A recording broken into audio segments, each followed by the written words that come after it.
Hello. Um, this is maybe one of my first videos that I'm gonna make, talking about my transition and my detransition. I've uploaded a little bit to TikTok, but that doesn't seem like the right platform. I'm still probably gonna upload there. I upload like me playing the bass and playing some music because I enjoy it. Um, but I wanted to talk today about my transition. So I wanted to talk about why. Like, why did I do this? Like, why did I decide to transition? Why did I decide to stick a needle in my leg every week for 4 years? And why did I decide to stop? Got a nice little setup here. I have this microphone from about 4 years ago when I wanted to be a famous Twitch streamer and stream my terrible Call of Duty and Fortnite gameplay that never really took off. And I have this little webcam here that my dad gave to me, but I tried to plug it in and it doesn't work. Maybe I'll fix that, but this webcam will do for now. So, anyways, why did I decide to transition? So transition for me was a way to make it all make sense. I starting at fourth grade, I noticed that I started being more attracted to like boy style. I wasn't like sexually attracted to people at that point, but I saw guys wearing like basketball shorts, and I was like, that's really cool. I want to wear that. And I would tell my family about it, and they weren't really on board with that idea. And so I sort of was just like, oh, then there's probably just something wrong with me that I want to wear this stuff. So I'm just going to try and push that down. There was also, I started noticing at, middle school, late elementary school, that, people who were labeled or perceived as like butch lesbians are seen as like lesser than, or masculine females. People didn't really understand it, so they were like, naturally, they were just lower in the pecking order. And, I was just a little kid, like, I wanted to be cool, so I didn't really embrace, or I sort of just denied that was a part of me. So that was kind of like my early experience of being rejected for things that I liked. And so, when I got to high school, I started dating. I had a lot of girlfriends, which was fun. It was a lot of fun, but whenever I jumped into like a long-term relationship, which was after high school, mostly in college, I had more long-term relationships, meaning like multiple months or years. I had a lot of trouble maintaining like a healthy sex life.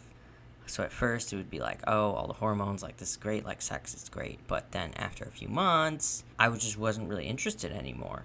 And so when I came across this idea of becoming transgender, people were saying, oh, it's probably because you you have some kind of internal problem with your body and your genitals, and taking hormones has helped a lot of people heal through that, so it'll probably help you.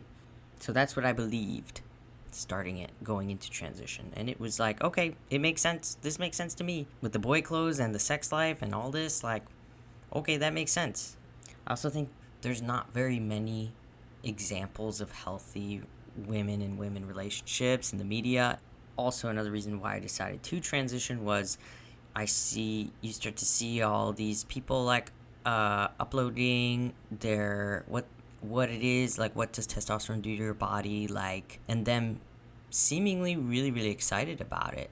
And I was like, I was also a part of that. I was uploading stuff. I was uploading videos of my voice drop. I had like recorded a cute little like video of me over the course of a year, my voice drop, and it's wild to watch. Like, it's just wild. It just goes like super quickly.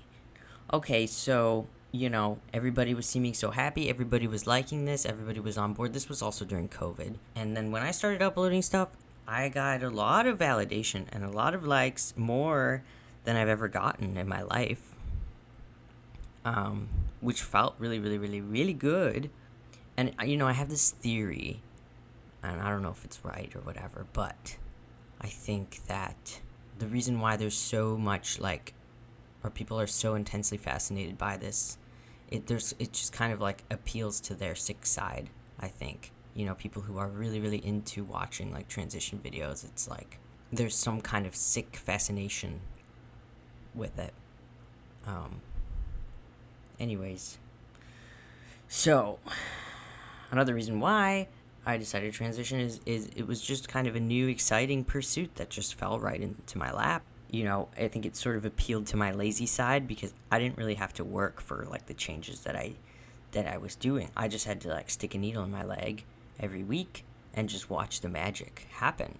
And so that was exciting to me. Like, I didn't really have to do much to just see, like, what was going to happen. And another thing which is interesting, before transitioning, I think I had this deep-seated hatred, or not hatred is a strong word, but I was just angry with men. I was just mad. Like, I didn't like men. And I think underlying that was just envy. I just believed that men had it easier. You have the straight cis white male, oh, they have it so easy. And I truly believe that. And then after, I think through this whole experience, like, I understand the male struggle. You see, it's like a known fact that more men commit suicide than women. There's all kinds of things that we could go into there, but I understand men deeply. But at the same time, I'll never truly understand what it's like to be a man. Like, I will never. But I have a lot of empathy, and I do not hate men anymore. I like men. Men are cool. Men are, super strong. They're like the warriors. They're like the obsessive types. Like, all the great things that have ever been invented. Not all the great things, but a lot of great things that have been invented were invented by men.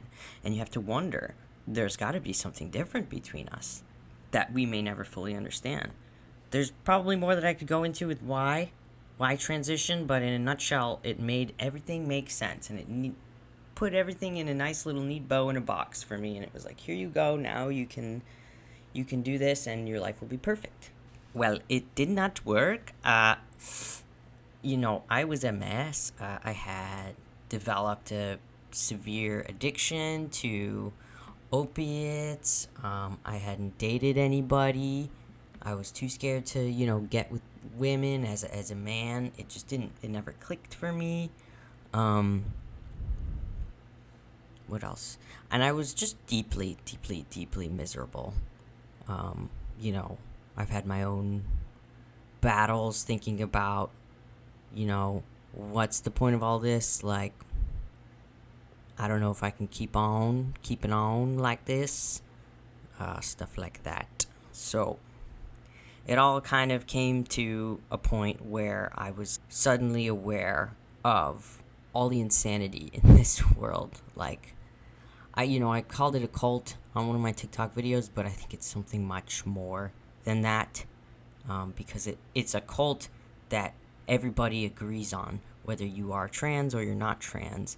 Everybody's kind of making it worse unintentionally. So I don't know what I would call it, but it's more than a cult. Some kind of mass psychosis thing. Why detransition? I think one of the reasons is my health. My blood work was not great. My cholesterol kept rising. I was fat. I had a lot of fat. And I was going to the gym, but it was incredibly difficult. It just got more and more hard to go to the gym. It was just harder and harder. Like, I had bigger muscles, but it was just more and more difficult. I had no energy. My energy was zapped. I was eating clean and I was doing all these other things, but I just felt worse and worse. So there's my health for sure. And, I think about how much do we really know about how much these hormones affect the female body. Like, if a female takes testosterone, our system is not equipped for that level. And you hear about, like, trans men, high risk for heart attacks and stuff like that. So I didn't want to play guinea pig anymore. I wanted to take, my health more seriously. And honestly, like, it wouldn't be complete if I didn't talk about God. Like, that's definitely one of the reasons why I detransitioned. So, there's also the fact that I was aware that a lot of my friendships were not real. Like, and I mean that, like, they were based, I just wasn't, I could never really tell if it was a real connection or if it was because this person was just trying to be more progressive and, if I was just a political statement by being their friend. And so also I wanted to say, like, I have to be careful now coming out as Detrans because now there's another set of political people that want to call me their friend to be a political statement. And so that's why I'm really trying to avoid getting overly political with all this. And coming out as Detrans, I know I post stuff online and stuff, Facebook, Instagram, and people are unfollowing me, and I'm getting a lot less likes now. And I just think it's kind of funny because I don't post anymore for the likes.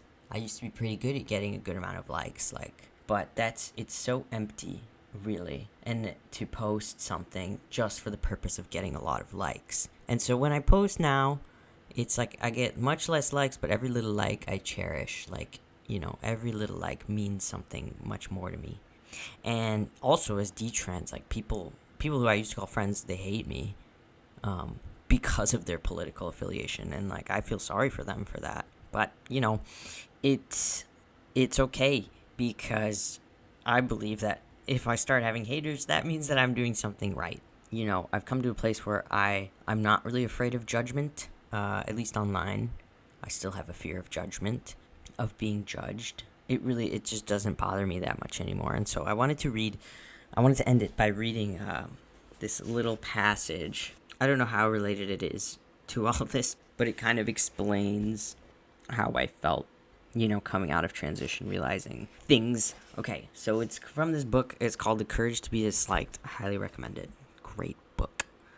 And I don't read very much. I'm not a very proficient reader, but this is an easy read. So it's sort of a dialogue between a philosopher and a youth, and this chapter is called You're the Only One Worrying About Your Appearance. So it's on page 77. Philosopher says, give some thought to it then. If it were you specifically who had a consciousness of being in competition with the people around you, in your relations with them, you would have no choice but to be conscious of victory or defeat. Mr. A got into this famous university, Mr. B found work at that big company, and Mr. C has hooked up with such a nice-looking woman. And you'll compare yourself to them and think, this is all I've got? So, social comparison. The youth says, haha, that's pretty specific. And the philosopher, when one is conscious of competition and victory and defeat, it is inevitable that feelings of inferiority will arise, because one is constantly comparing oneself to others and thinking, I beat that person, or I lost to that person.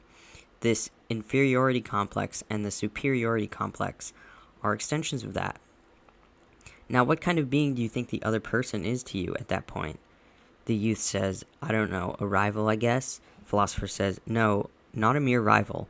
Before you know it, you start to see each and every person, everyone in the world, as your enemy, which is wow, that's real. The youth says, my enemy? Philosopher, you start to think that people are always looking down on you and treating you with scorn, that they're all enemies who must never be underestimated, who lie in wait for any opportunity, for any opening and attack at the drop of a hat. In short, that the world is a terrifying place. So that's, I don't know, that just really hit. So anyways, if you enjoyed the video, please give me some validation, give me a like and a subscribe. I would love that. Yeah, that is all.